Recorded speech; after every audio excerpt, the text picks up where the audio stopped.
¿Creó Dios el mal? Sin duda es una pregunta que todos en algún momento nos hemos hecho, y si estás aquí viendo este video es porque tu deseo de saber la respuesta te ha movido o simplemente quieres confirmar lo que ya sabes. Aún así, esta pregunta siempre genera curiosidad y hay que conocerla de alguna manera, así que nuevamente bienvenidos y comencemos. Uno pudiera afirmar en primer lugar que si Dios creó todas las cosas, asimismo el mal tuvo que haber sido creado por Dios. Sin embargo, el mal no es una cosa como una piedra o la electricidad. No puedes tener una jarra del mal. El mal no tiene existencia propiamente. Es realmente la ausencia del bien. Por ejemplo, los huecos son reales pero existen únicamente en algo más. Llamamos a la ausencia de tierra un hoyo, pero este no puede separarse de la tierra. Entonces, cuando Dios creó, es verdad que todo lo que Él creó fue bueno. Dice la Escritura: y vio Dios todo lo que había hecho y aquí que era bueno en gran manera, y fue la tarde y la mañana del día sexto. Génesis capítulo 1 verso 31. Una de las cosas buenas que Dios hizo fueron criaturas que tuvieron la libertad de elegir el bien. Para poder tener una elección real, Dios tuvo que permitir que hubiera algo aparte del bien para elegir. Entonces, Dios le permitió a estos ángeles y humanos elegir el bien o rechazarlo, que es elegir el mal. Cuando existe una mala relación entre dos cosas buenas le llamamos a eso mal, pero no se convierte en una cosa que Dios necesariamente creó. Quizá una ilustración más nos ayude. Si se le pregunta a una persona, ¿existe el frío?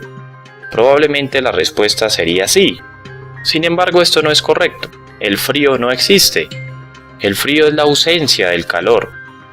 De manera similar, la oscuridad no existe. Es la ausencia de luz. El mal es la ausencia del bien.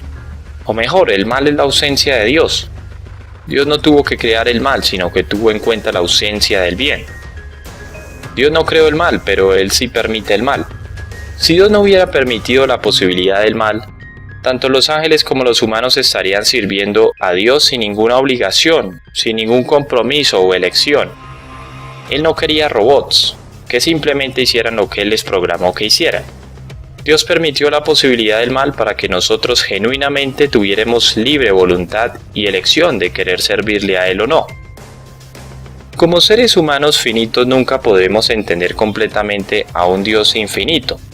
Romanos 11 versos 33 al 34 dice: «Oh profundidad de las riquezas de la sabiduría y de la ciencia de Dios, cuán insondables son sus juicios e inescrutables sus caminos.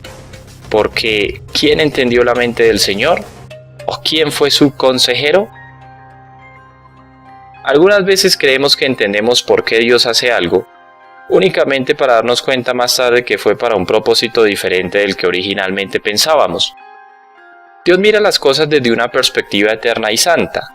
Nosotros miramos las cosas desde una perspectiva pecaminosa, terrenal y temporal. ¿Por qué Dios puso al hombre en la tierra sabiendo que Adán y Eva pecarían y por lo tanto traerían el mal, la muerte y el sufrimiento a toda la humanidad? ¿Por qué no solo nos creaba y nos dejaba en el cielo donde todo fuera perfecto y sin sufrimiento?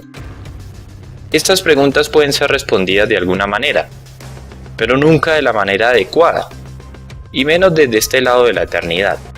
Lo que podemos saber es que lo que sea que Dios haga es santo y perfecto y finalmente lo glorificará a Él. Dios permitió la posibilidad del mal para darnos una verdadera opción en cuanto a adorarle, buscarle y conocerle. Dios no creó el mal, pero lo permitió. Si Él no hubiera permitido el mal, lo estaríamos adorando sin responsabilidad u obligación, sin ninguna opción o elección de nuestra propia voluntad. Mira lo siguiente: pero sin fe es imposible agradar a Dios, porque es necesario que el que se acerca a Dios crea que le hay, y que es galardonador de los que le buscan. Hebreos capítulo 11 versículo 6.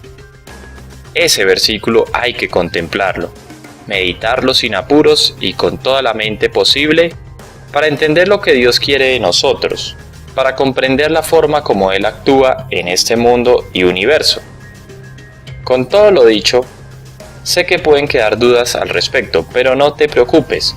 Ora a Dios, lee la palabra, pide discernimiento, aprende de la palabra, para que tu mente limitada pueda comprender sin que tú sigas dudando y con cuestionamientos que a la hora final Dios mismo te dejará entender en su debido momento, sea aquí mientras vivas o allá en la eternidad.